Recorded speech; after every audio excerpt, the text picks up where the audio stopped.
Hello, ladies and gentlemen. Rabbit here. And I've gotten a request for more of this, so more of this we shall have. Now, some things that I did not touch on in the prior episode. Now that I have more time, I could go into them a little bit more. The idols here are used to bring NPCs into the sanctuary. You can make an offering of them to bring them here, but I don't think I'm going to do that yet with Bella specifically. Additionally, for Abella, she is intended to be a magic user that also makes use of polearms. So her skill tree goes in like two different directions. Now, it is my goal to catch us up with Jenkins before I do more videos of him. Also, hopefully, the game looks a little better. I fixed some resolution issues, and it should be actually working with my PC's base settings. Or, well, with my monitor more correctly.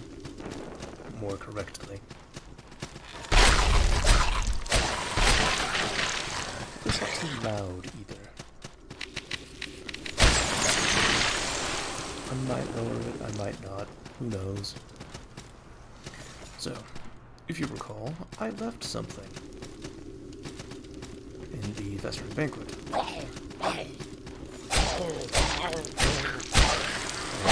We're going to real quick. Should be down here.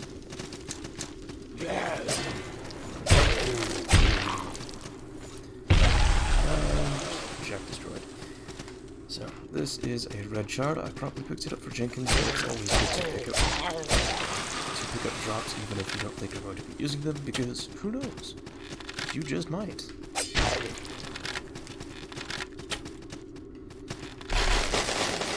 And we've got this shortcut. So, Soul Sanctuary and the Sodom Knight. Oh yeah, I meant to go over lore. Additionally, I rushed right past an NPC that's likely over there. That is the Soldier's Spear. That is the weapon, yeah. As that little bottle detailed.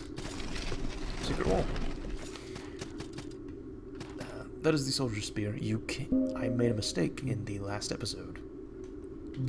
If you find the Stone Blacksmith, he will sell weapons and armor to your character at any sanctuary he is summoned at.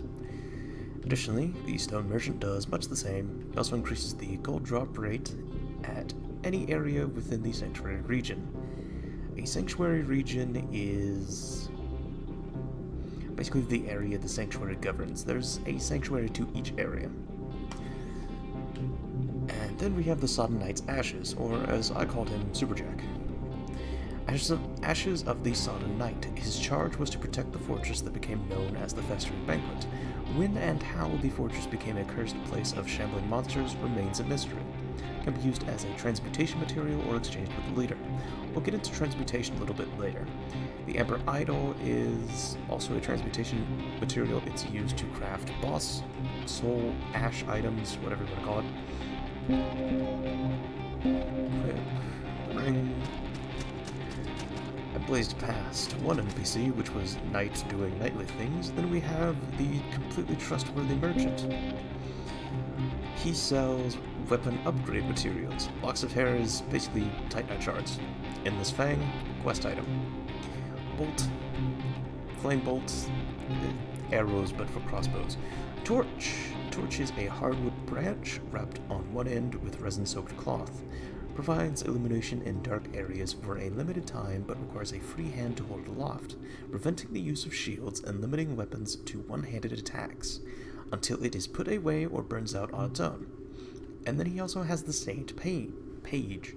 This has some interesting lore implications to this character, as what the same page does is, when you use it normally, it applies a weapon buff, sort of like a pine resin, to your weapon of unholy damage or dark damage. But if you use it in a sanctuary, it's the correct term. It consecrates it? No, that's different. That's a different thing. It basically converts it over to the dark side, or whatever have you, and spawns some NPC enemies, some very strong NPC enemies, and causes all summoned NPCs to become hostile in that particular sanctuary. It is tied to a later order of sanctuary hunters.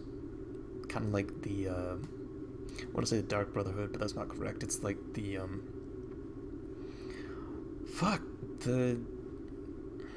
I also want to say the Abyss Walkers, but I doubt that's correct. The fucking Dark Covenant from Dark Souls 1, the Invader Covenant. Also sells armor. Doppelsoldner is useful, but it's heavy armor. Abella will not be using heavy armor. So, bolt, torch, and that's all he has.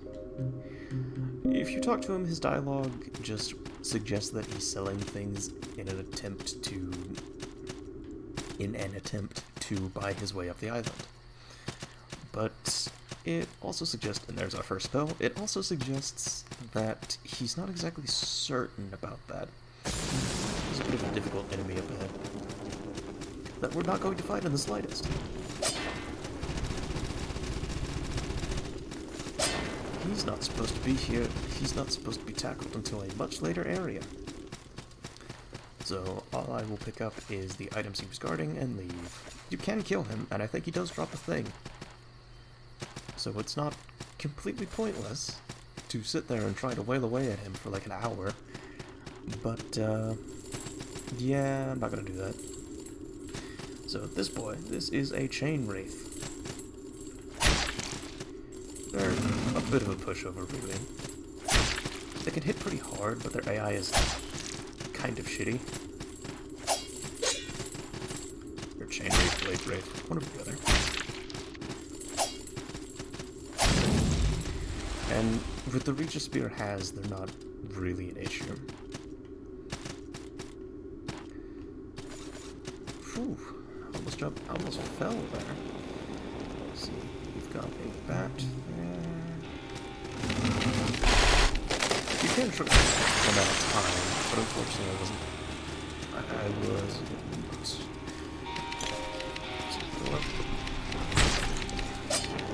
If you look up at the top, they can trigger a poison effect. There's one down below. There we go. You'll also probably notice that the axe is way fucking better. Oh, alright. You'll also notice that the axe is way fucking better than the pan, save for the spear. That is because the pan is the worst weapon of the game. Frankly. And if you're familiar with the Handmaiden's Ladle in Dark Souls 2, you'll probably understand what I mean. It is a challenge weapon, nothing more. Let's see, what is this lady? I forget. Village of Smiles, and I remembered the trap. So, if you see down here, there's a tripwire, and up there, there's a giant spike log. Over there is 2 dogs and a dude in armor. So, what we're going to do is we're going to kill the dog, and the dude in armor is going to come this way. And he's going to get hit. And die. Hey, you dropped something. Yeah, 3 hits to kill the dogs.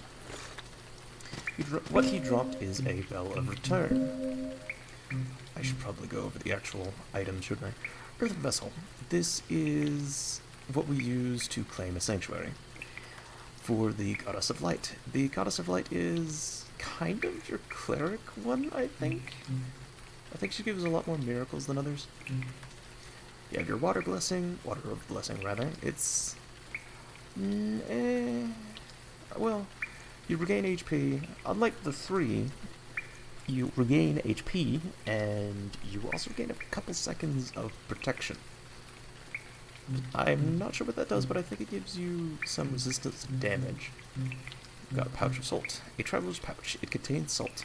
The worth of mankind is the salt on his brow, for it is the essence of his life. Red shard. These are comparable to life gems, if you're familiar with Dark Souls 2. They heal you very slowly, but they give you about as much healing as the normal Blessing Estus type items. Potato, throwable. Bottle of salt. And the day may come again when gold is like stones, but salt is most precious of all things. There's a very high premium of salt in this game. Throwing dagger, a balanced metal blade useful for wounding enemies from afar. I didn't use these too much in my Jenkins playthrough. The Granada, a heavy iron sphere fitted with a wick and filled with flash powder, the manifestation of the thunder of Markdor. Sherry bottle, a glass bottle, some parchment, an inkstone parcel, and an inkstone parcel. The bottle seems uncertain about remaining in this universe. It's your orange sign soapstone. Stained page, a page from an unholy tome stained in shifting darkness. So it's not only from an unholy tome, it is also radiating dark magic. Lore implications? Ooh, lightning bolt requires class 2 magic. That's unfortunate. That's gonna take us a little bit, actually. But if you see here, Mend restores some HP and reduces some wounding. It doesn't just restore HP, it also reduces maximum HP damage, which is, if you notice in the top left, you know how the bar isn't completely to the end? And the same for our stamina. That is wounding for HP and fatigue for stamina. As you use up your stamina and hit 0, or less, you take fatigue. Fatigue is just a temporary loss of maximum stamina. Magic uses that little tiny bar underneath stamina, which is focus. That's the word for it. You can see the focus cost from Mend over to the right. It's pretty expensive, but it heals your HP and restores wounding, which is very good. Focus also applies fatigue, so magic classes tend to like having a lot of stamina. Armor-wise, we have these cotton tunics, beggar's gloves, and cotton trousers, rogue's mask. I kind of we don't have a helmet, so might as well. And here we have an archer, I don't know what he is, and a jack.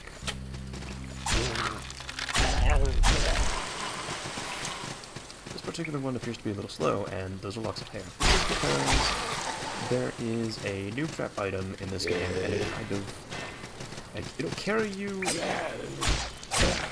for a bit, but once you start getting into the later areas, it becomes too slow to use feasibly. And let me just equip. I'm going to equip the throwing daggers. So, this one below us, a little bit tricky. You have to drop, hold to the right, and hold. Feral Beast Tooth. I'm fairly sure that's needed for something later. Vine Mesh Peltarian. That is a shield that we cannot use.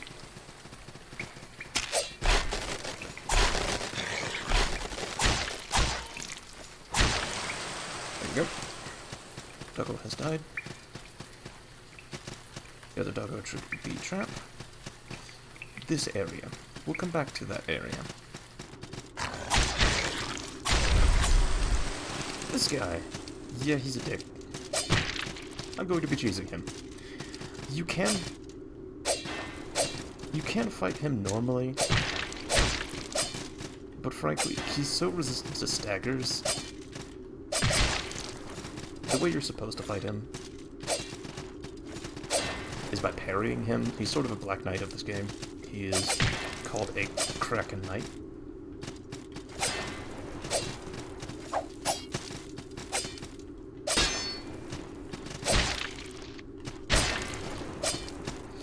I just ate those hits. As you can see, you're meant to parry him. He has very big windows that just sort of announce his attacks. And if you parry him, that'll usually put him at the HP you want to be able to...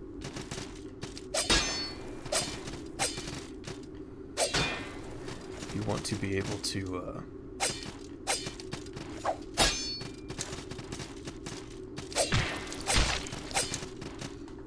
yeah, see? He's remarkably difficult to stagger.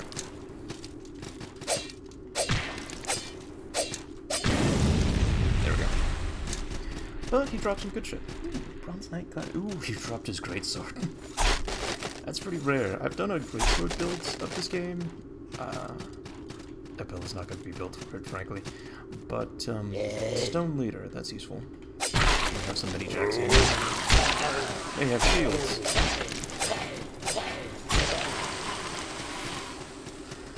I've done a greatsword build before. I don't particularly care to do another one, especially not Abella or Jenkins. Jenkins is specifically going to be ranged, and I may not do spears with him. I may just do daggers, because Abella is also going to be magic and spears, and I don't want to run two spear builds. So this is the three. The three are more modern gods to keep in this world: the king, the monarch, and the lady. So this is the smith. You could have bought all of this as Jenkins, and I actually did buy the soldier's spear for him because I did not want to take on Mega Jack with the frying pan. You could upgrade things with him. Interesting thing about the pitchfork, it has double S scaling, but has low starting damage. Whereas the soldier spear, higher starting damage, much less scaling. So, and it's a similar thing with the woodsman's axe. Level 0 weapons have this tendency towards having higher scaling than usual for some melee stuff, but lower damage. I am planning on doing... I should have just swapped over to the soldier spear. Sword. Before I swap over to the soldier spear, I'm going to upgrade it. Because the locks of hair are easy to come by later on, and you can farm them if you really want. Then Soldier Spear 2. Do I have enough to get it to Soldier Spear 3? I do not have a Soldier Spell. Those don't actually come around until much later on.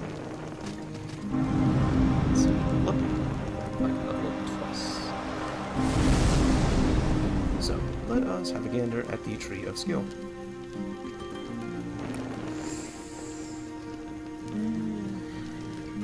Dexterity. I could take a point of magic and then go into magic user, which would be nice, but I won't actually gain anything.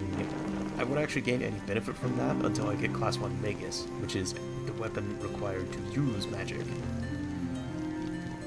However, I can pick up a poultice, which I'm going to do. Always pick those up whenever you have the chance. And I'm going to go ahead and start her on Sword Fighter. Let's actually have a look at that. Where is the Kraken's Greatsword? I know it dropped it. Ah, I can't wield it. Kraken... Oh, it was a great shield, not a great sword. I see. A massive gilded shield chiefly composed of what appears to be bronze alloy, formerly wielded with unsettling deftness by a bronze knight. This shield bears neither arms nor insides, but instead merely a blank, mirror-polished face that coldly reflects its victim's last desperate moments of life. Soldier Spirit 2. I'm not going to also put it in the two-handed slot. You can either have weapon and shield and two-handed, or a combination. If you want to have the weapon be a little bit more versatile, you do have to actually... That's a trap. This is a pitfall that will kill you. You have to just approach that from the other side. And I believe there's some dudes over there.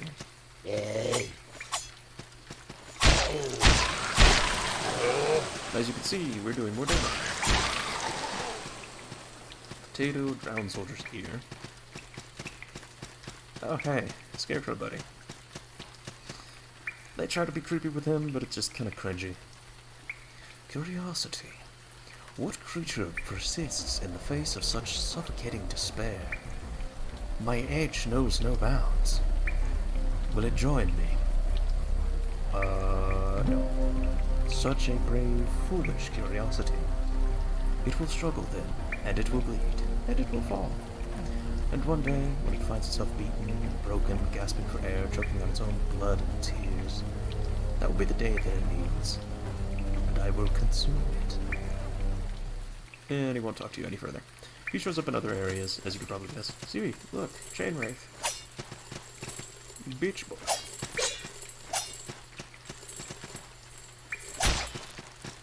You just whack them quick enough. They're not much of a problem. They do, like you see, they do a lot of damage. They do a lot of damage.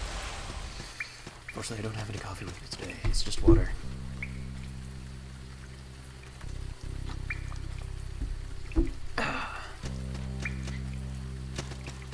Log trap. You get those a lot, actually. That's how you take care of. Someone's ready to try. Unfortunate, because I would have liked to use it to deal with this Jack.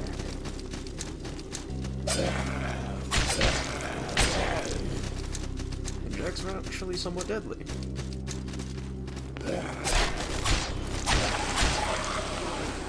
And I think this is actually the way to the boss.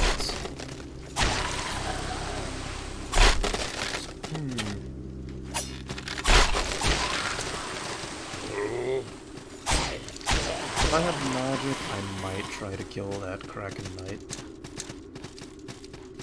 But, by the way, these little candelabras that you're seeing with the 3 candles are generally trying to show you the way to go. Listen, Page. That's useful for the upcoming boss. These candelabras with all the big candles are the boss, and all the lit ones are the amount of people that have died to the boss. So, yeah, without further ado, Abella's mother, the Queen of Smiles. The reason I say that is because Abella is based off of a... And no, I'm not taking her seriously at all.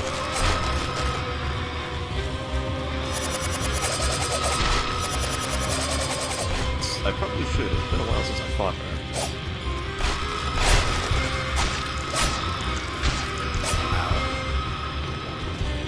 A little bit too early on that one.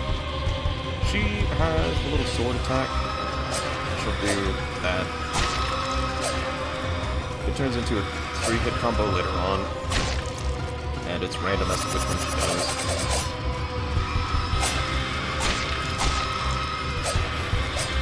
I'm out of stamina, bro. See what I mean? It's better to just put distance between you and her when she does that. She also does the sword launch and the charge. Eventually she will do a worse version of that charge. I may die to this one.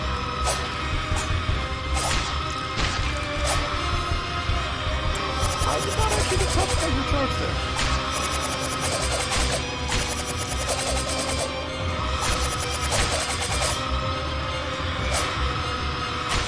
If you have troubles dodging through her charge, just use your shield, honestly.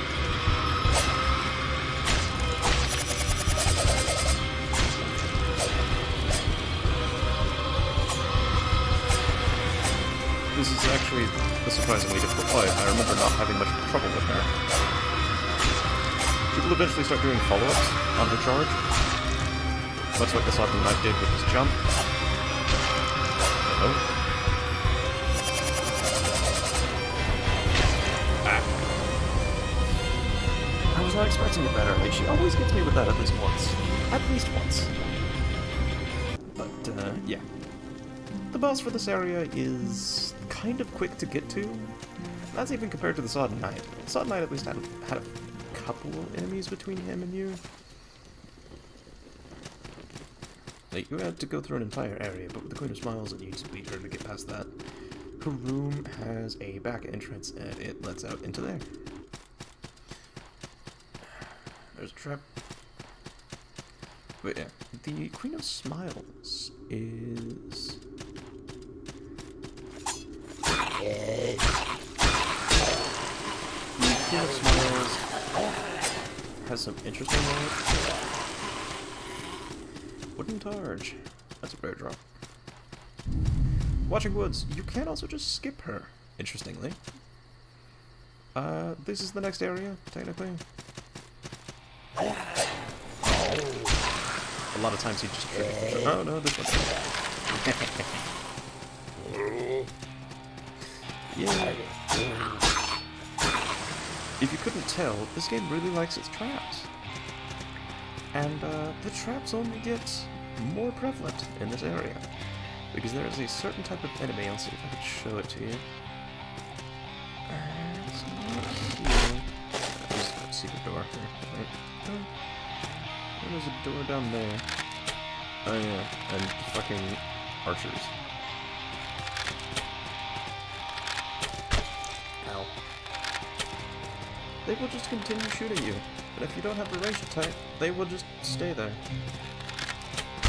Ow.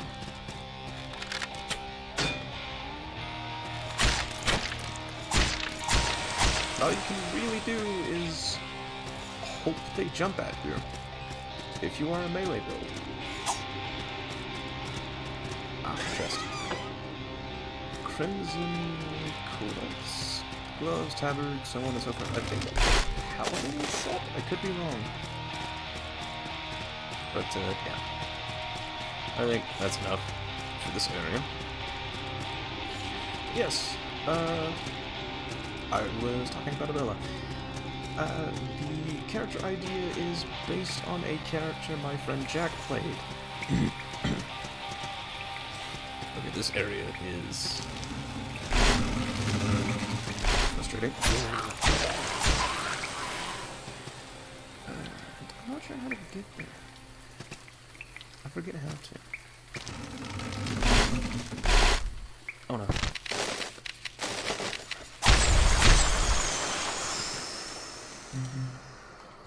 A flask. But yeah, Abella is based on a character my friend Jack played in a D&D campaign. So, to preface this, the D&D campaign where, or the GM of our group that is actually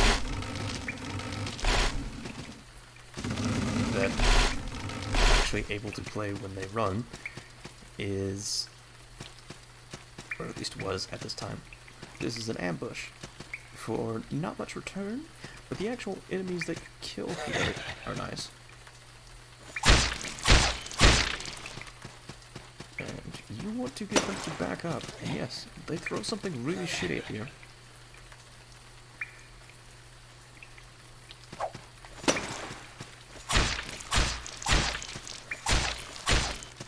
They have a really ass melee attack.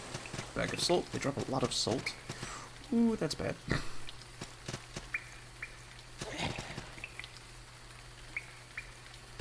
That's bad. Ooh, that's really bad. Drop bags of salt and saltless ashes, which is important for mage builds. Because it gets you a certain type of staff. So they have 2 attacks. They can throw shit, which is highly damaging. As you can see, inflicts a status effect. that you don't get to see until later on. Usually, these enemies are from a much later area. This game likes to do that, much like Dark Souls. Go ahead and drink up, because I could very easily die here.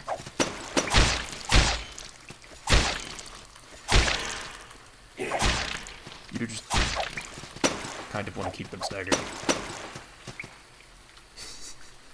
Spamming is a completely viable strategy against these guys. Especially when you can get both of them at once. But yeah. I may have to farm these guys off camera if I don't get the... You get a ghastly gourd. What does it do? A carved gourd. Its flesh has been sealed into a thick arcane fabric, rendering it an effective, if curious, piece of armor. The Mad Queen, Linnea, was as bloodthirsty as she was eccentric. One of her better-known peculiarities was her mortal fear of gourds. Not much strike defense. Better defenses overall than our bandit hood, but it's slightly heavier. I think that puts us over, so let's unequip our shirt. I think we're medium Roman. Pants. Clothes. Maybe. I think the rogue stuff is technically lighter. Oh, blacksmith stuff is technically lighter. The blacksmith stuff is going to be useful later.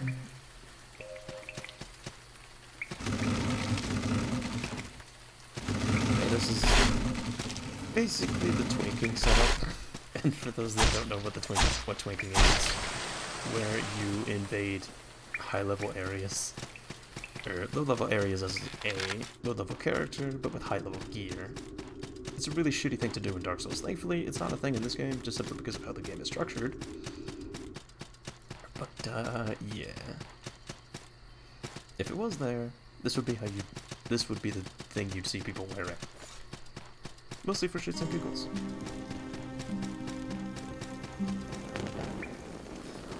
Should probably, actually, on here. There's that. 2 more levels, nice. So, like I said, 1,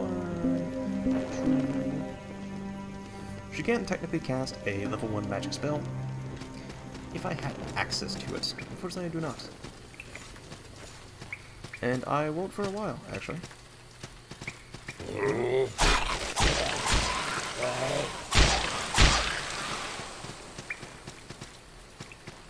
Another enemy? No. Okay.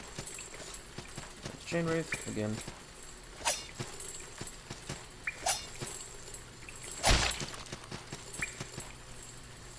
But yeah. Abella is based on a character that my friend Jack played, and that it gives me eternal shit about. And I should preface this story by saying the GM at the time was very much into having real, quote-unquote,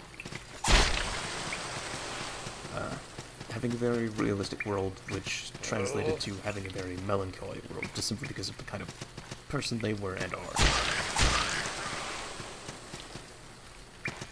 So, a lot of times, the things would end in 2 saddening results. I stepped over that. Oh god. Hello. I see you.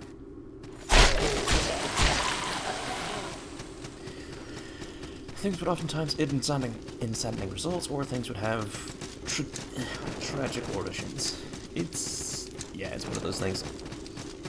So, Abella was a character. Was a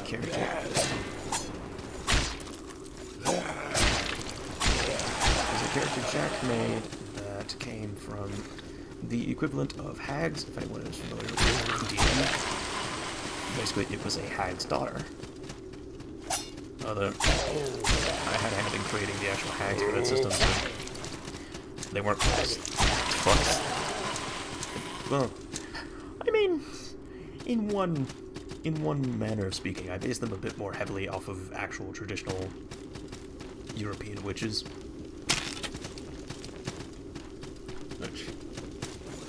For those that don't know, they get around. It's kind of where they get their power from, is sexing demons. I might try it. I don't exactly have a lot to lose. Okay, nice. I think I need to do that like 2 more times.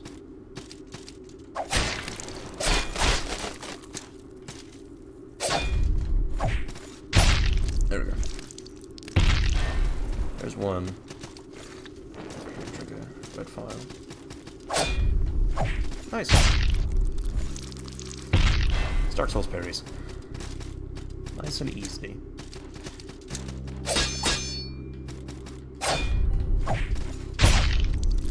Also, it helps that they really long as fuck wind up. Faithful Ring, that's useful for faith builds, as you probably guess. Now, what? Ah, this is how you get over here. Secret door. This is actually one of the few secrets that you can actually see. There. Over here. I put it out like twice. But yeah. Base them a bit more heavily. Don't jump down on this one. Base them a bit more heavily off of traditional European, which is that we're beautiful and got around. They are a lot closer to succubi in D&D terms. But anyway. So yeah, there was that, and I might just go back. I used up a lot of my flasks eating here. I used a fair number, at least. But yeah, Abella was the daughter of a witch, or a witch cat. Because I made him partially fungoidal. I just make him a little unique, kind of thing. Because I liked the idea. Level up here. Yeah.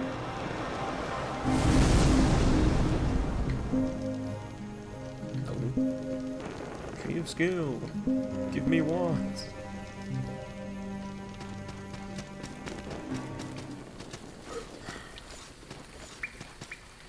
But yeah. Abella was the daughter of witch. She had a bit of a rough upbringing due to the fact that Jack wanted the mother to be a bit more like traditional D&D type witches, you know. Fucking Skeletor levels of pants on head evil.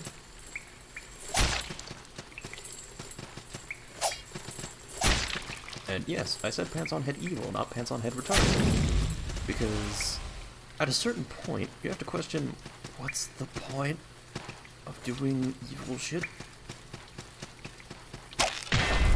Oh no. Sometimes that works. Sometimes it doesn't. But yes.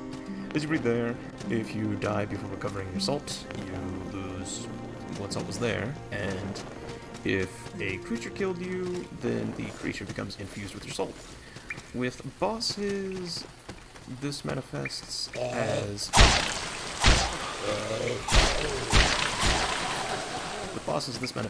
With bosses or creatures, that manifests as a...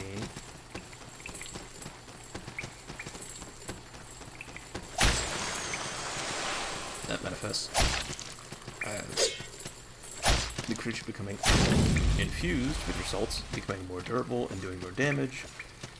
But in the case of you dying to traps, hazards, that sort of thing, you tend to just kind of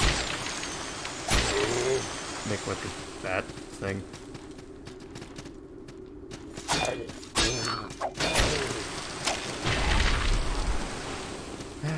I don't think that Jack will ever learn. Anyway. Yeah.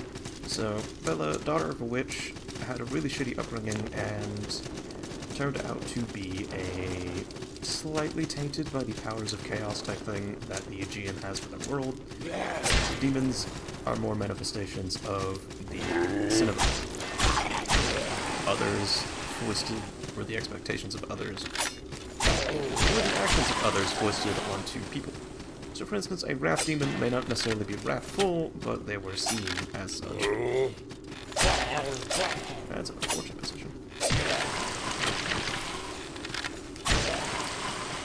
That kind of thing. Well, Abella kind of became a mania demon. Which is...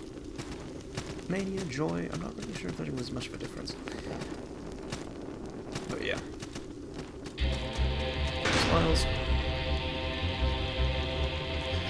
Abella became something of mania demon and was slowly manifesting more of her powers over the course of the campaign, and it was one of those, you know, Horde of Undead, there's evil, Necromancer, only the twist was that so far no one had actually come to fuck up the Necromancer shit, so just sort of had the army of Undead already.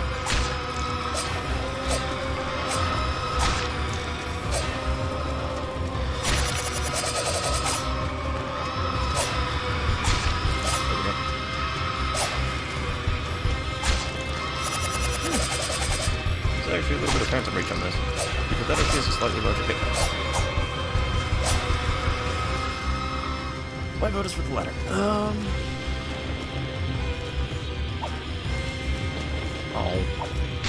Ah. Resume Shalom.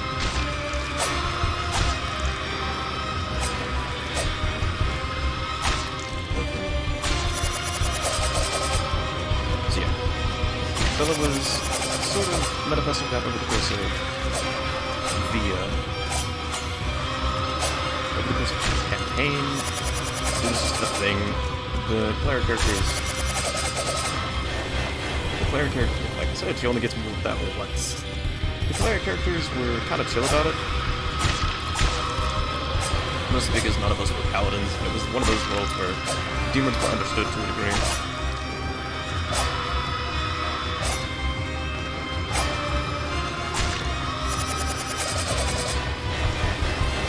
Kind of see her prep for that, if you pay attention.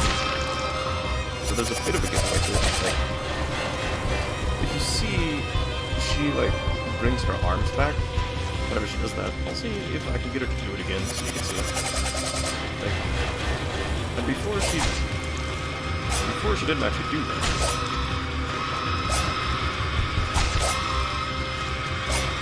But yeah, Abella was in that situation of the player characters didn't really mind. There weren't any paladins or particularly holy figures amongst the party. So, no one cared.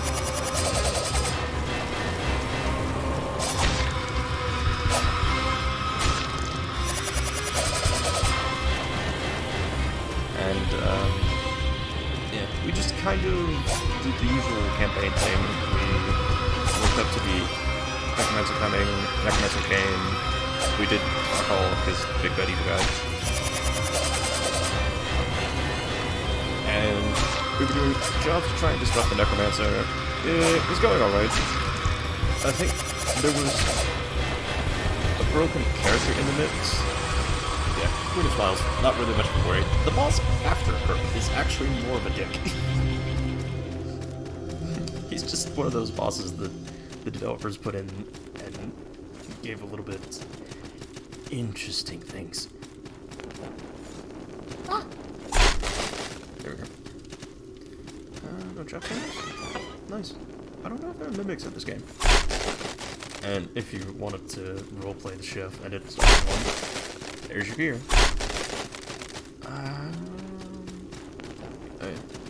Item up here. Black Pearl.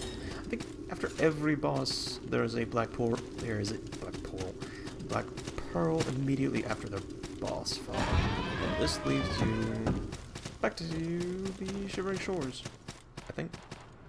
Oh god, no. I remember this. This is a dick. Because you get this item, Bloodflower Charm, which is something unique to this game. Charms are things you can put on your weapons. and they give you different benefits. This particular one is a metal charm painted red. The bloodflower plant has long been used as a red pigment in dyes and paints, but the superstition tying it to bloodlust is relatively recent. Warriors may don bloodflower painted arms, but a dress dyed in bloodflower would be considered to be in poor taste. Increases attack power, just increases damage. Useful, especially for fast hitting low damage things. That's a later area. Nice. Yeah, that's why that area is a dick. It's hard to get back up once you get down there.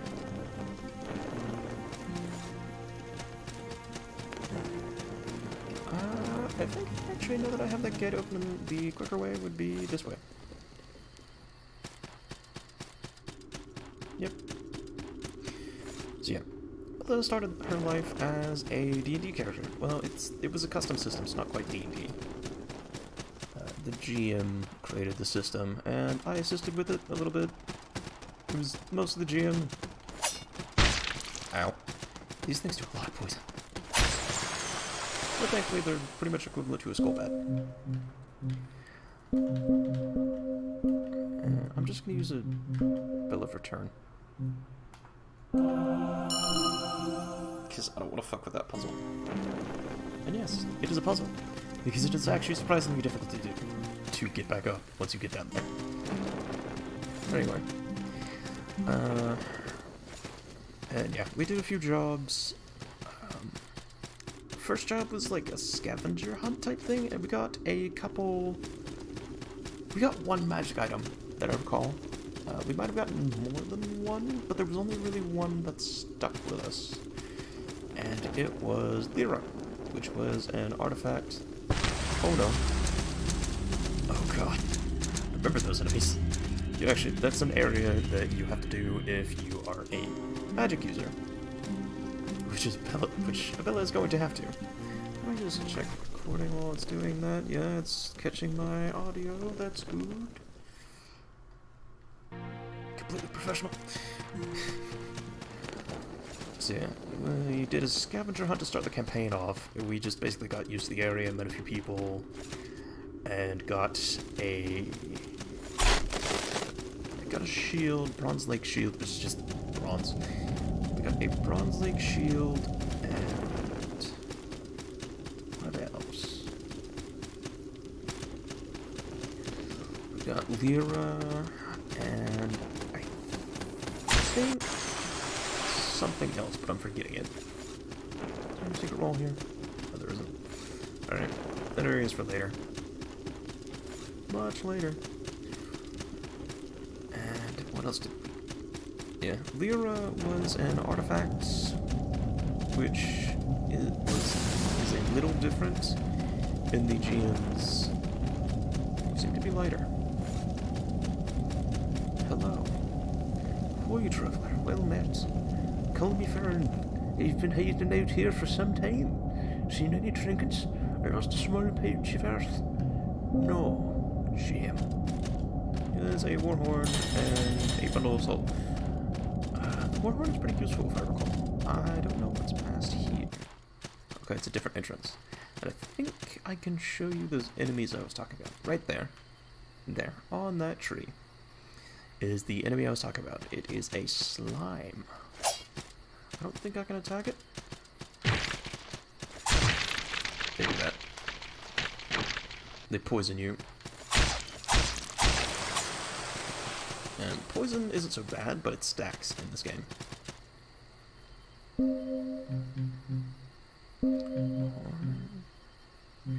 Warhorn does something specific. Warhorn. A carved warhorn, its sound can be heard in the lands where only spirits dwell. When ghosts of ancient warriors patiently listen. They cannot directly affect the world of the living, but they can still inspire. Sounded to rapidly regain stamina. I don't know if this is consumable or not. I'm not gonna test it.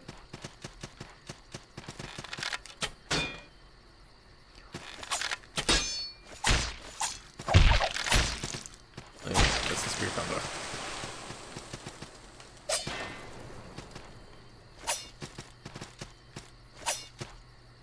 I do know you can jump higher if you don't have anything, if you don't have something equipped.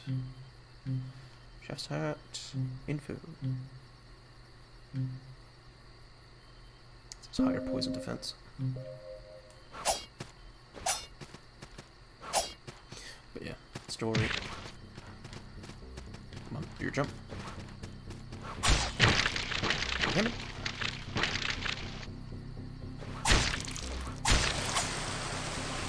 And the spear unfortunately doesn't stagger them. You can heal through poison, much like Dark Souls. I'm just gonna equip some antidotes. Heal through this particular one. So yeah, we started it with a scavenger hunt, and then Big Bad Evil Guy attacked.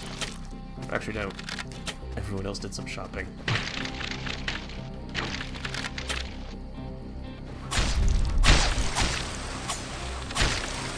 And Big Bad Evil Guy attacked. And I think I was in the bathroom at the time. I know. Inspiring.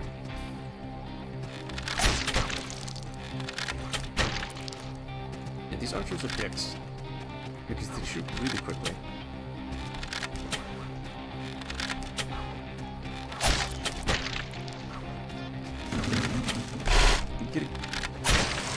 If they get a good perch, they're just gonna sit there and keep firing at you. This area is as dickish as it seems. These guys can travel and jump indefinitely, by the way. But yeah, we did the scavenger hunt. Big Bad Evil Guy showed up, and then our character at the time got Scylla, which honestly didn't give much thought about because I just wanted to play it and really have much to buy in with, really. Let's see, there's a tree around here that has a thing that I can go up and grab a thing with. If you want all the items in this area, you are going to have to go through it multiple times. Thankfully, I'm here to do it with you. I think it's here. Yes, it is.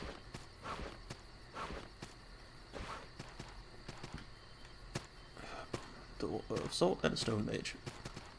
Useful.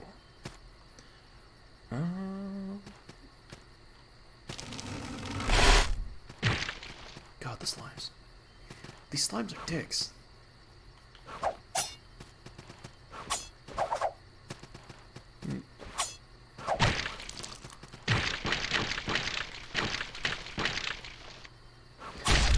There's supposed to be a way to get them off of you really quickly. Poison cytoplasm gel. I think that's for transmutation? Consume slong. Okay, he died.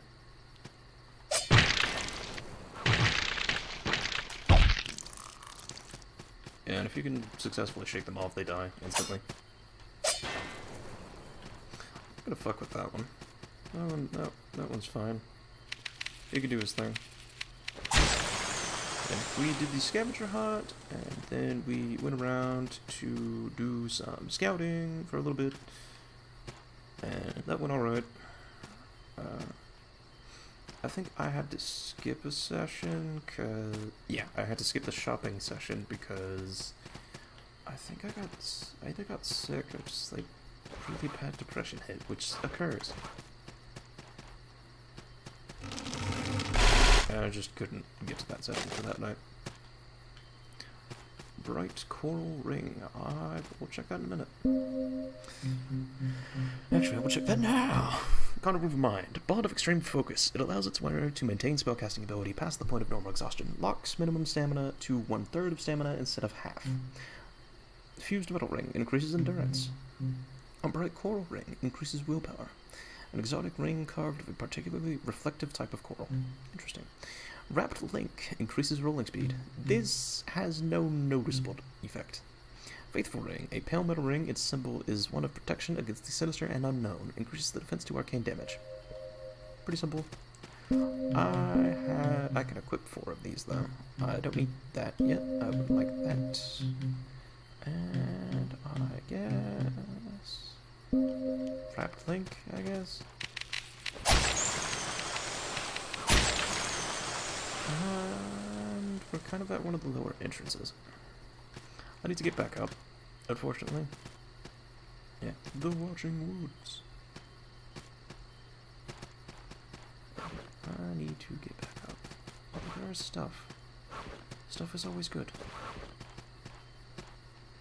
Mossy Charm. That one's actually... That one increases stamina. That one increases attack speed. Okay. Which is good for heavy-hitting weapons that take a while, such as greatswords.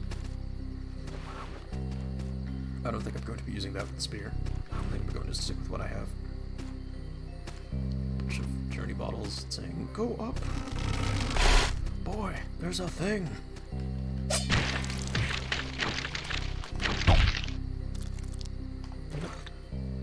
I might just use an antidote. Just cause.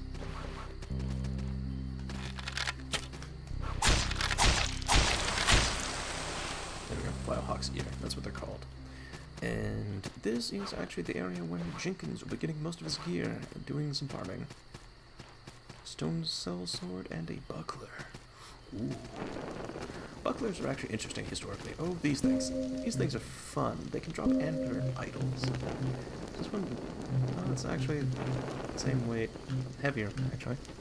Convicts, which is weird. You'd think it'd be lighter. But alright. A small steel shield designed for parry. The convict's boss at the center allows it to deflect blades with ease, while its lightness facilitates swifter responses than those possible with a heavier shield, typically carried by trained swordsmen skilled in agile fighting. Styles. The buckler is effective for turning away standard weapons, but inadequate against mighty blows from tougher opponents. It's got slightly better blocking for some stuff, which is weird for a buckler. But then again, the shield just might be shit. These big boys, they have a couple of attacks, they have a charge, and a fire breath. Fire breath, poison breath. I also have the slam. Oh,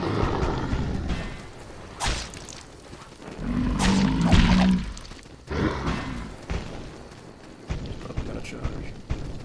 Yeah, they take a little bit, but this is one you can farm early. For an amber idol. I think they also drop a couple other interesting things.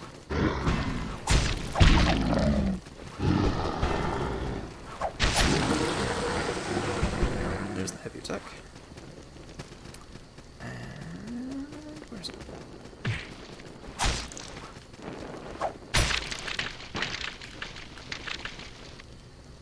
Ow. Dick. What is it? Thing. No? Okay. It's just this. Oh no, there's the rest. It's just wrong area. Leather set. You need light armor for that. Grey pearl. Grey pearl is used to learn to unlearn things. This is the forest covenant. Use red grasses. Put your grasses on. Nothing will go wrong. Had to get that one. Red grasses. This is going to be the one that Jenkins takes. Oh fuck. I didn't mean that. Shit. Well.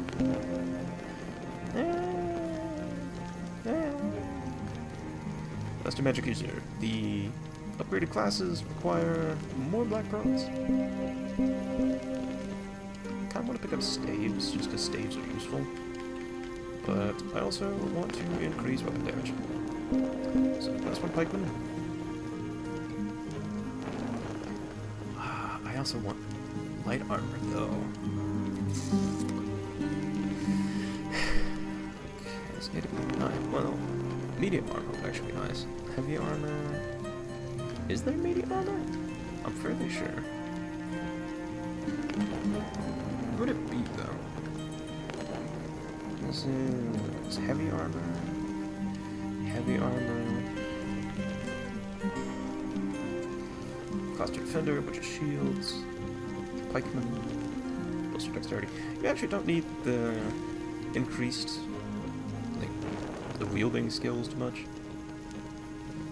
You can do just fine without the final tier of them until way later on.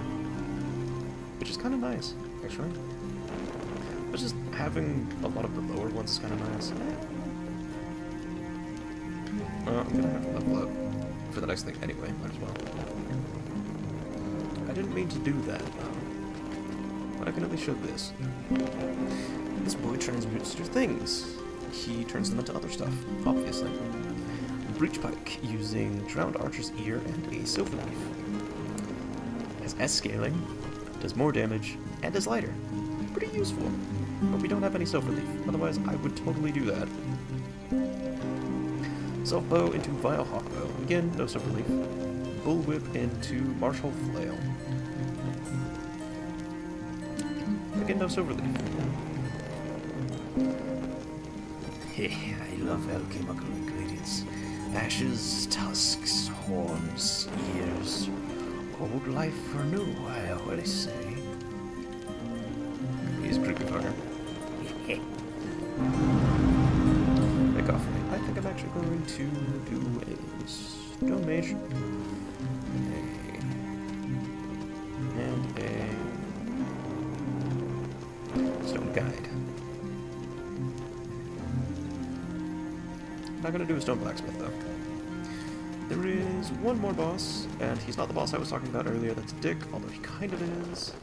He's a bit of a DPS race. That's his entire shtick. Yeah, where was it? So yeah, there was... Oh god. So the reason their healing item sucks is because it's way slower than the other healing items. It does technically restore people.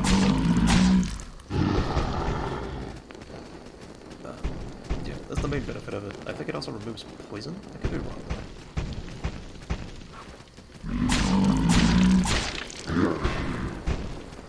But yeah, we had Abella, but to do some scouting, got fucking besieged by undead, which, you know, happens. It's an undead campaign.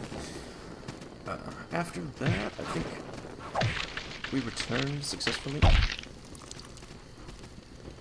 I still got poison right now? Dick move.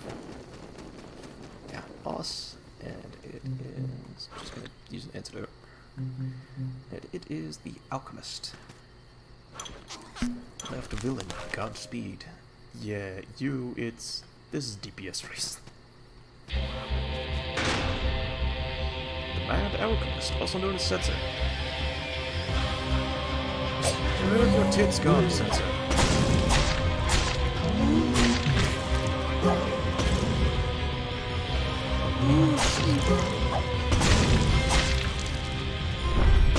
He will just continuously summon shit.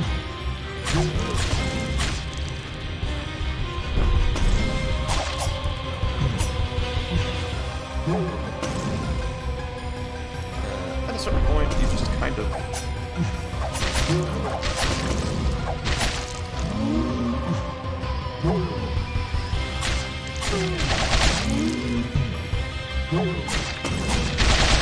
At a certain point, you just kind of...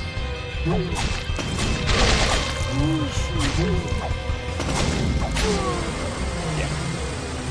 He's easy if you have enough DPS. If you have not upgraded the weapon, he is nearly impossible. It's not a matter of skill, he just spams you too hard. But the spin to win does work. It's completely incompatible with how spears are actually used, but it does work, technically. But yeah, so Bella, we did some scouting, got sieged by undead in a cabin at a village that had been basically all slain or disappeared, or both. Probably both. And she, hello, friend. Buy items. I want a wand. Scrimshaw keg. Useful. Softwood branch.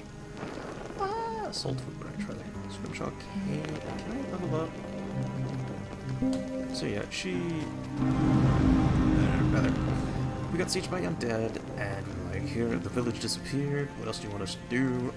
We need you to check out this other village. It's a little bit further away. Have a belt of travel, which is basically a belt where it has a certain amount of charges and it removes that amount of days from your travel and just brings you there instantly. If you go over the charges, it just spits you out where you would be if you had traveled that far. And so we used the belt of travel over there, and we we discovered that, unfortunately, the town was kind of in the process of being destroyed. And there was... Scripture King. I don't want Renew Will. I don't want Jennifer. And... Strength, Bolster Dexterity. Oh yeah. That's one Archer. That's one Light Armor. He's a little all over the place. Sword Fighter. This is the direction I need to go for more pull-ups. So, 25 strength. Hello, friend. Buy items. Shocking. And incantations. Incantations are interesting. You don't need a focus to use them, but... Summoning Fiery Storm. Wildfire needs not know a direction, but the elements thus summoning it must be careful to protect himself from its devastating power. Indeed. This creed gives you all of the poison stuff, which is kind of interesting. I like it. Undersight, temporarily gain undersight the ability to see that which lurks in dimensions too ethereal to be perceived by mortal vision. It is said that tormented spirits dwell between a veil of whispers and shadow. This is useful for a later area, not for now. Venomous Blade. Kind of shitty. Grab Wildfire. Learn spells. I wanted Flashfire and Lightning Barrage. You can pick those up later, but it's so far later that I just don't want to bother with it, honestly. Pick up Venomous Blade too. Done.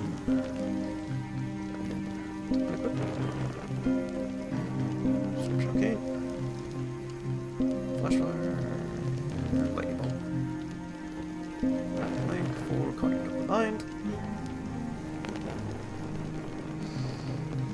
And for Wildfire. Incantations are a lot like prayers. Prayers also don't require an item. Magic can be aimed. And you can use it to just sort of hover in the air. It's really nice.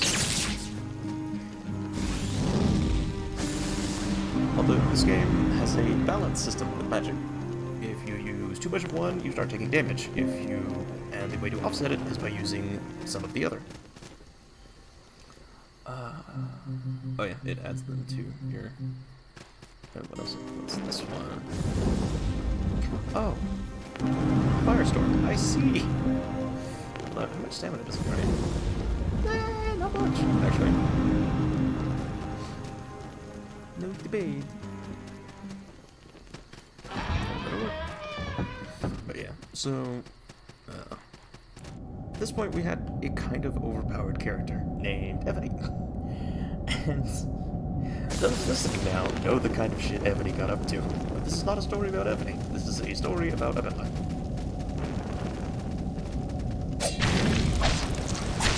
These parts are kind of spooky.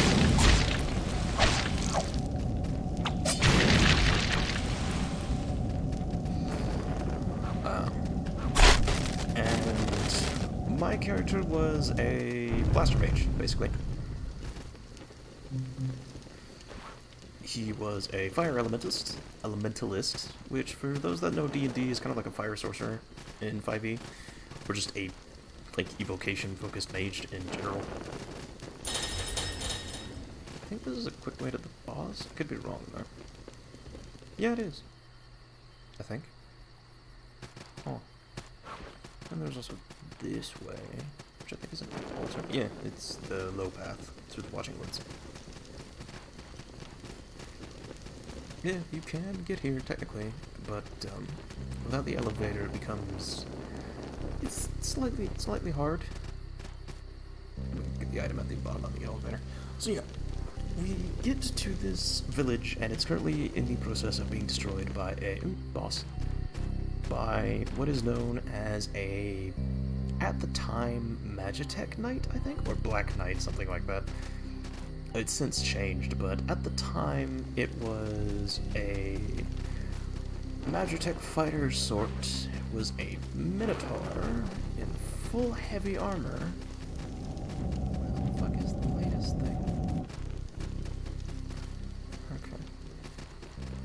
It's a Minotaur in heavy armor that was also a werewolf. You could probably guess. That, we kind of focused it, but she had, like, I think it was, I want to say 7?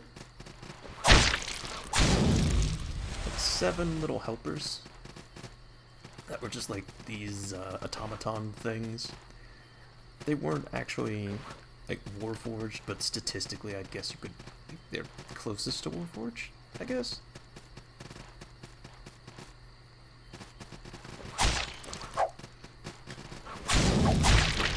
Hold up. That does a lot of damage.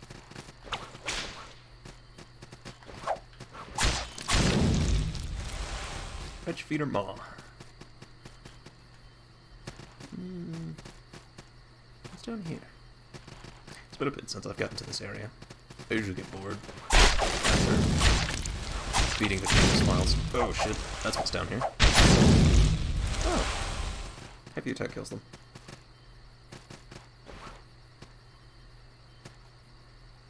Is there a trap?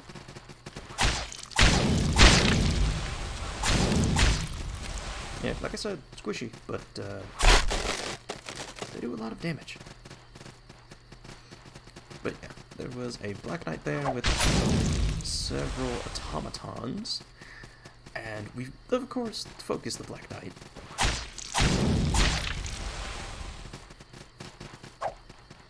Because, fuck, that thing was scary. Then she got back up, and was apparently a werewolf the entire time. It was mildly annoying. Good God.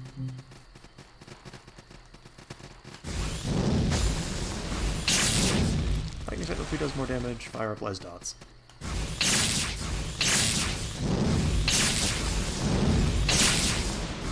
By the way, you can curve flash fire.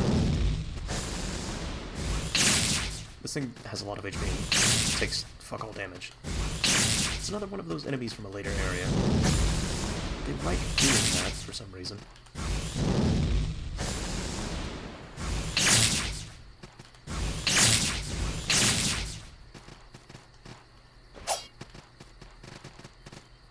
Which just... There we go. I think it just has a resistance against magic. But poking it hurts a lot, apparently. Blessed weapon, useful. I don't have... This is not a miracle build, though. Okay, it's not from a later area, it's from this area. Alright. Oh, that's what it does.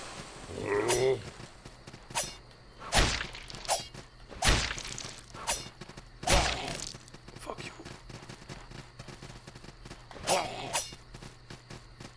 You just get...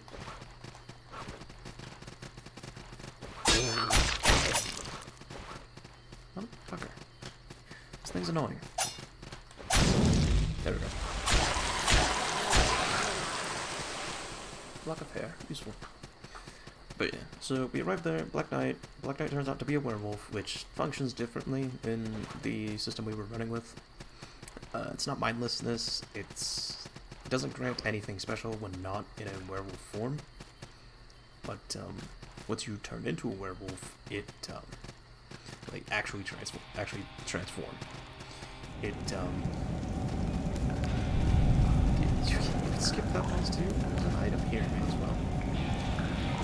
Or you can skip it. Something like that. Next boss is a bitch at half. I'm currently just looking for the fucking sanctuary. And there should have been a great sword in the last area. This Vihand there? No, it was the Claymore, which is a phonetic pronunciation of Claymore. If you couldn't guess. Was there stuff up here? Alright.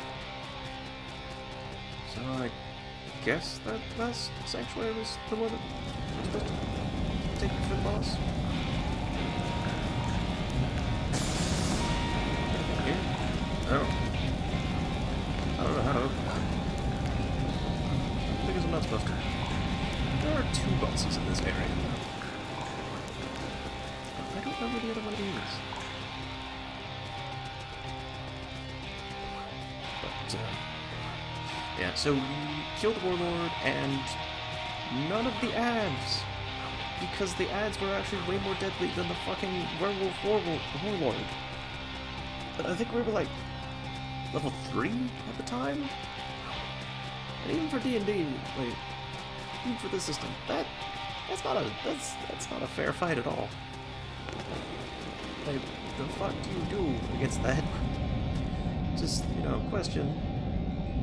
It's possible to get back up there. I would not be surprised if it were. Yeah, it's just a case of like, what the fuck do you do? What do? And, shit, missed the chance. And so, our broken character, which was Ebony, went down for, I think, the only time that entire campaign. Yeah, she went down, or at least she got very close to going down, and had to chug multiple healing potions. Yeah, she went down. I remember that.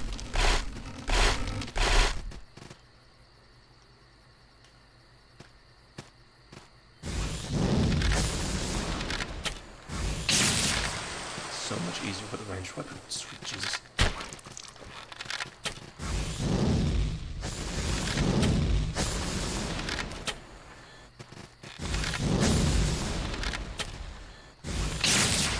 There we go. Yeah, they have resistance against, like, physical attacks. So even better. Oh, that's just beautiful, eh? Of course, lightning. Lightning splits. Frozen doll. I think that's used for something later. I'm not sure though. Is this? Oh no, it's a separate path. Alright. There's a big boy down here. But he's over there. There's an item up here.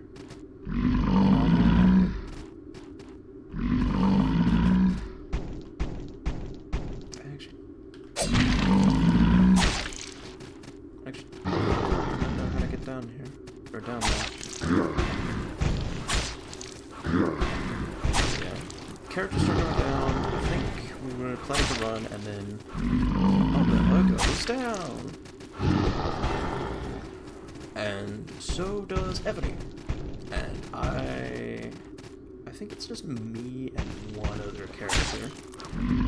Yeah, it's me and a kobold, which got redone at a later date. So it's me and this kobold, and we're like, yeah, it's time to go. I've got the belt of travel, and I'm ready. I'm... Secret wall? No. Alright. More heavy area. Let's see if there's anything passed up. This is, if you have sinned, she purges your sin, of course. Talked to her a few times. She's apparently a separate being, somehow. You can buy her a set. Because, of course, I'm not corrupted. Forgive sin. Record of sin can be seared away.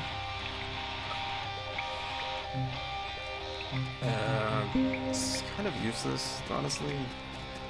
Like, I don't actually know the uses for it. I may look it up for the next video. But I want to get through with the story, damn it. So yeah, 2 characters are down. One of which, I think Lazarus was also down, which was the kobold. Ebony was down.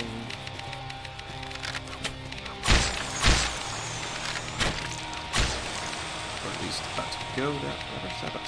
That's the sabotage. Alright. At least she was about to go down. And then...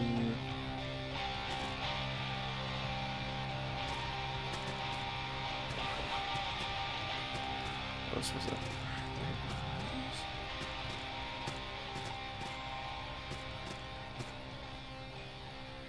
Shit. Ow.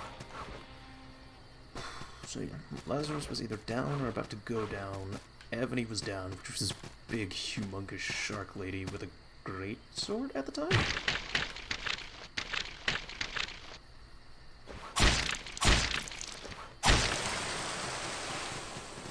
She eventually got a cursed great axe after this, because the GM was looking for ways to nerf her.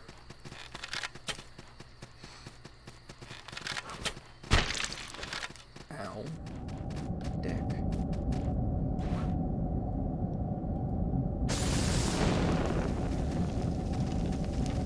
That one area is up there. Yeah, it's at the end. Haymaker. Yeah, because of course there had to be sides. Of course.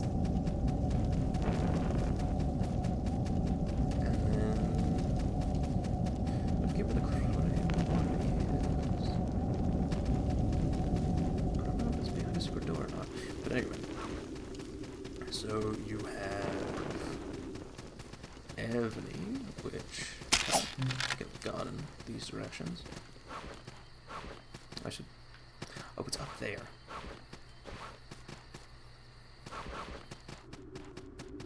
There it is. That's a bit of a noob. That's the noob trap weapon I was talking about. It seems interesting, but frankly, it's kind of bad. In a weird way.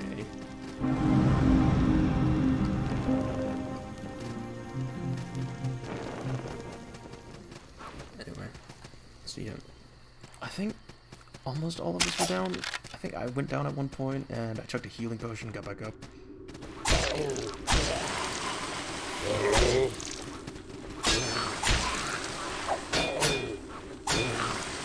Usual things.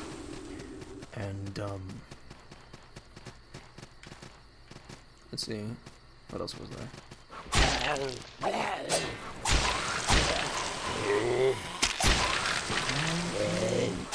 Went down, Abella was down. Abella was trying to flee when she went down to the attack of opportunity.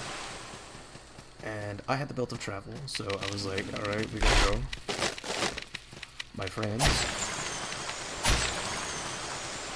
So I attempt to grab Ebony and Abella, and I had to do, it was like a thing of, we quibbled about it for like 5 turns,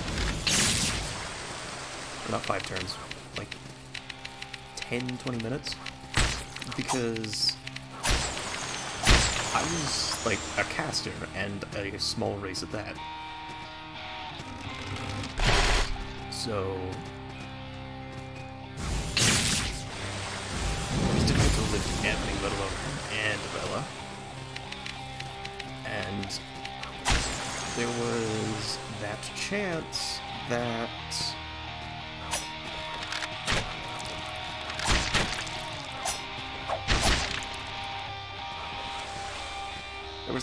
if I failed it, and the GM told us this. If I failed it, that if I failed a strength check, basically I might take a whole shit ton of injuries, which are permanent damage that has to be healed medically, because we felt that having hit points be able to literally refill overnight was a bit much for 5e. So we kind of went in the opposite direction.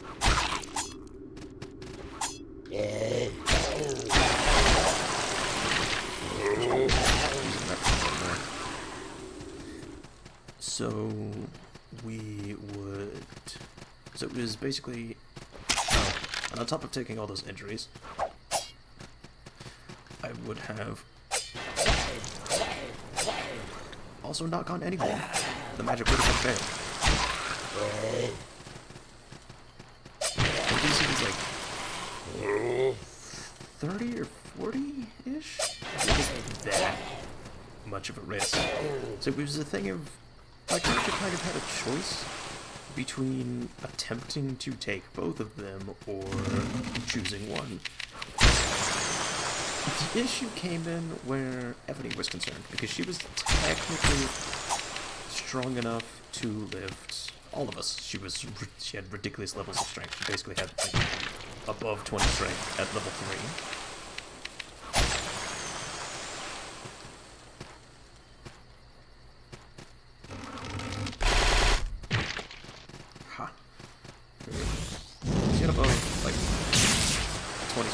level 3. It was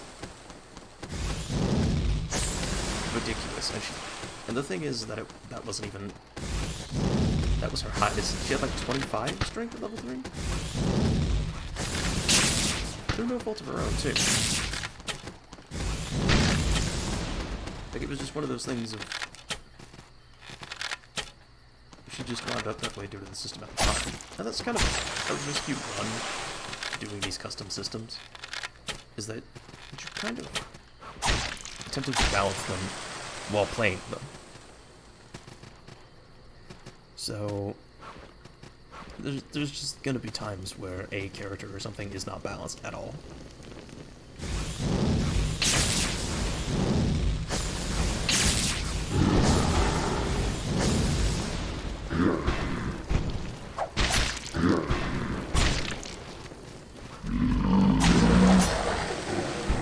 There's just going to be times where the character is not balanced at all. Like, in the slightest. Oh, Jesus. I was right there. I should have just drank a health potion, damn it. Simple Sack has stolen 6,795 salt. Hopefully I don't die on the way. So it was this thing where we had to choose between the two characters, and it was the thing of we basically had to choose who died. And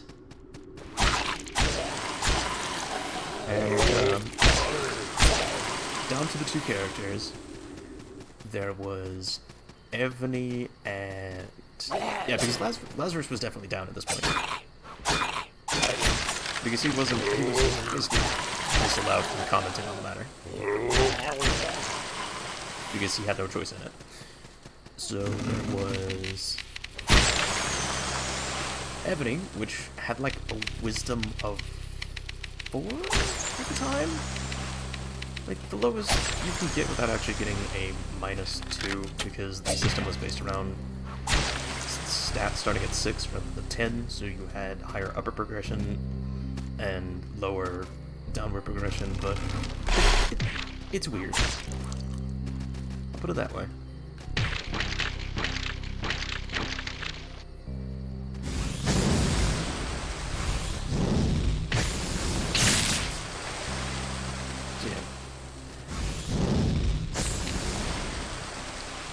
So she had, like, low wisdom. I'll just put it that way.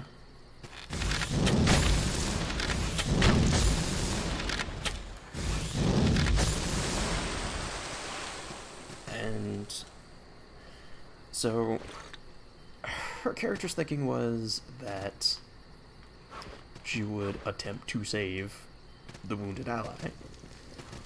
My character's thinking was she's a liability.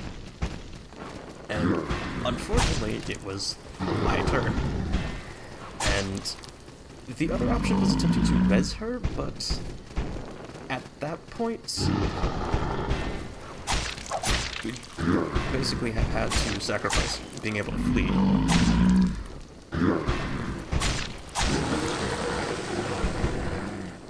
And simple sack. What's this thing up here?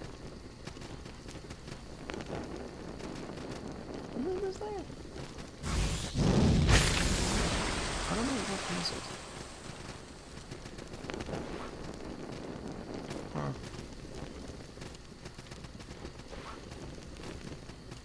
What has it? That's like 5,000 salt, though. Oh, that sucks.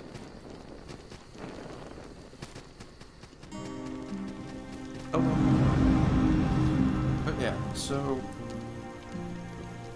the turn order was like me and then a bunch of the ranged enemies, so even if I got to her, healed her, and got her up, basically if I got to her, healed her to get her up, and then while handing off the belt to someone else, say Ebony, then she would have probably still died, frankly.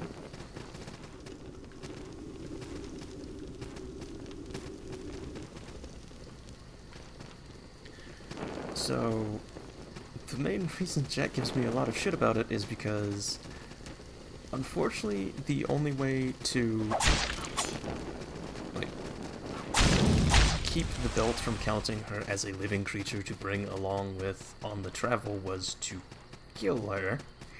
So my character grabs Lazarus and Ebony. Ebony tips to grab her, so my character shoots her in the head with the spell. I got shit for the better part. Oh yeah, that's too combo. This guy's probably going to kill me. He has really weird timings on his attacks. And his timings change up.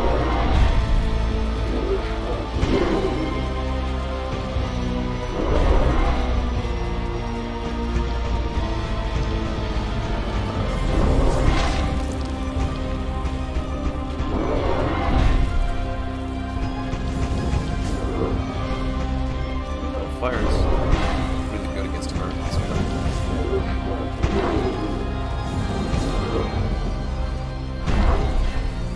But yeah. So I actually had to kill this character to make sure that all the rest of us were guaranteed to survive.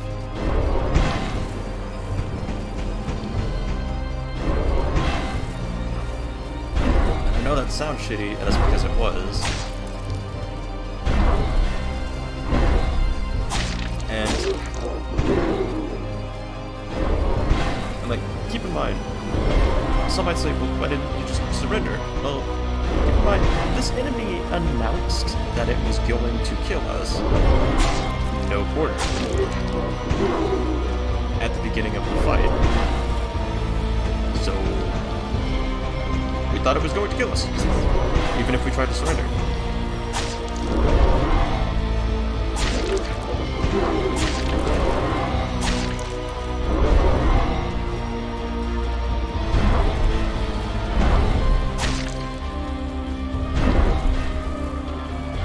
So there wasn't really much. There wasn't really much faith that we could survive of its good graces. Amen.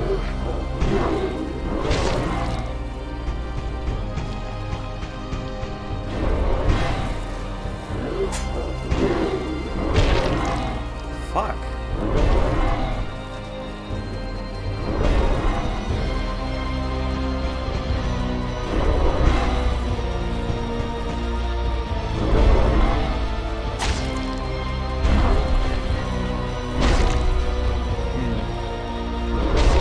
This thing has a really weird attack pattern. And of course, the roll failed. Anyway, so yeah, I wound up having to kill Abella to make sure the other three of us were able to get away. It was very unfortunate, and there wasn't really any other option that we saw at the time. In hindsight, I think a few things got thrown around, but ultimately it was decided, even after some thinking, there wasn't really much that could have been done, and I got shit for it for like until a couple weeks ago, actually. And this was like months ago?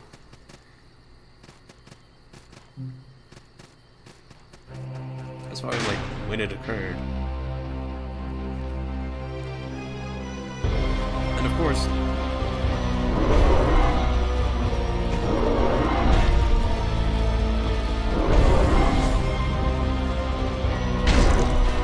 that's a weird thing about this boss. It has attack speed based on its HP.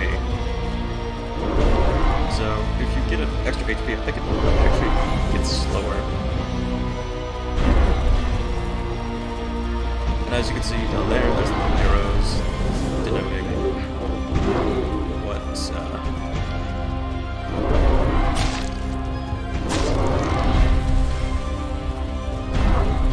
range you have to reach in order to fuck. It's kind of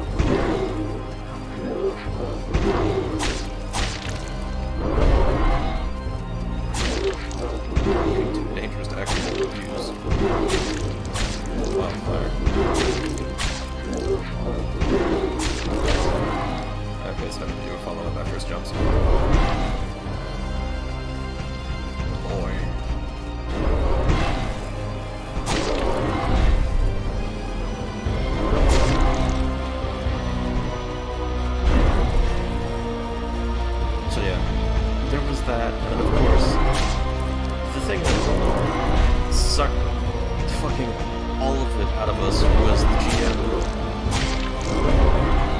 afterwards that we could have surrendered. So, pro tip to any GMs watching this: if you want the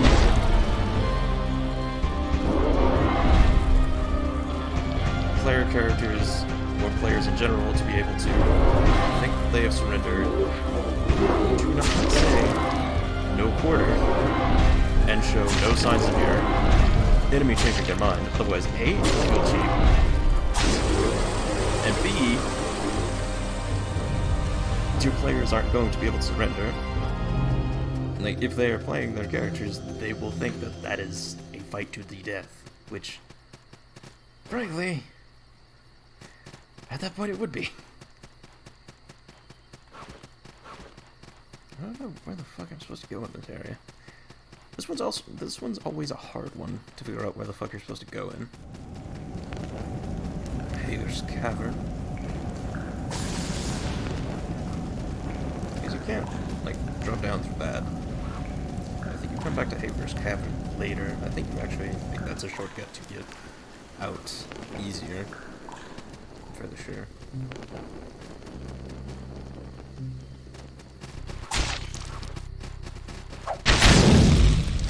Nice. So yeah. If you say there's no surrender in this option, then don't A, later say that, yeah, you guys totally could have surrendered. They wouldn't have killed you at all.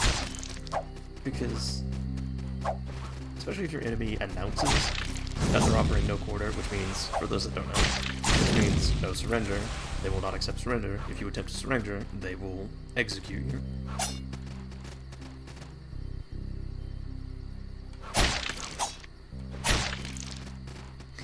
Then, Problems are had. Because I'm fairly sure that the GM was, like, intending that if we'd wiped, we'd probably have been able to have, like, woken up captured or some shit. That's probably why the fight was so, well, unwinnable. There's a bunch of dudes here.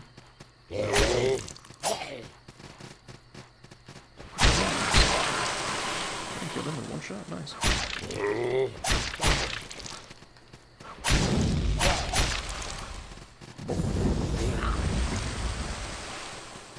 And of course, I got a bunch of shit for that, endlessly. And eventually Jack decided to play a caster character, which is something he almost never does. Alright then, Red Hall of Chaos.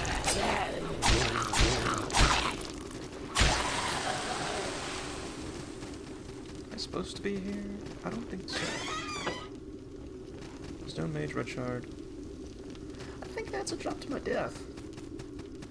Because this is a way later area.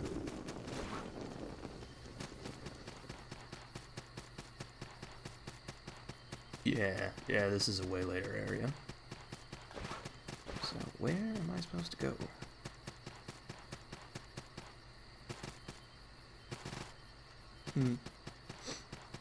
But yeah, endless amounts of shit. Then he played a character named Villas. I'll probably get the Villas in another episode. It's getting probably a bit long in the tooth. Yeah. Just saying. So let's see if I can get to a sanctuary. Or even find one. I think this is a boss.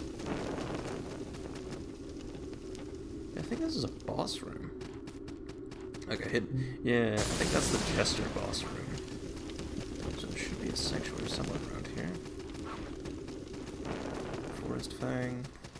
Poison throwing knives.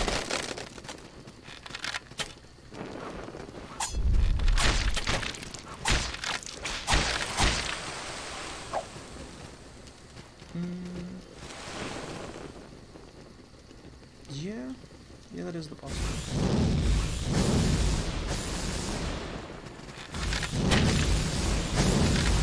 Funny issue with the cane is that if you are too close, it will not help. It will not hit them.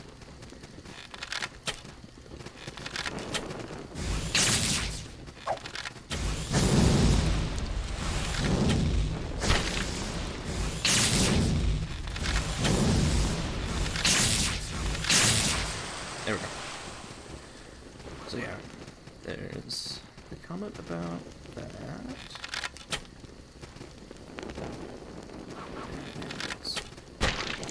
A character named Phyllis.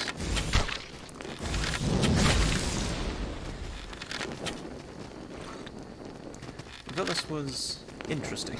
He was a necromancer. It's a weird combination with the rest of the party because I kind of changed characters at the time. I think that's a good point to end on. I changed characters just because I was kind of tired of always getting shit, and I thought that would fix it. It didn't. Plus, I was kind of tired of playing a blaster, and especially with another character getting retired, I just wanted to move on to a character that was actually had effort put into it. But that will have to be enough for now. This was Rabbits, and this was Salt and Sanctuary. I hope you enjoyed it. I'm sorry for the long-ass rambling episode, but hopefully it makes up for the earlier, way shorter episode. Have a good day, everyone. Bye.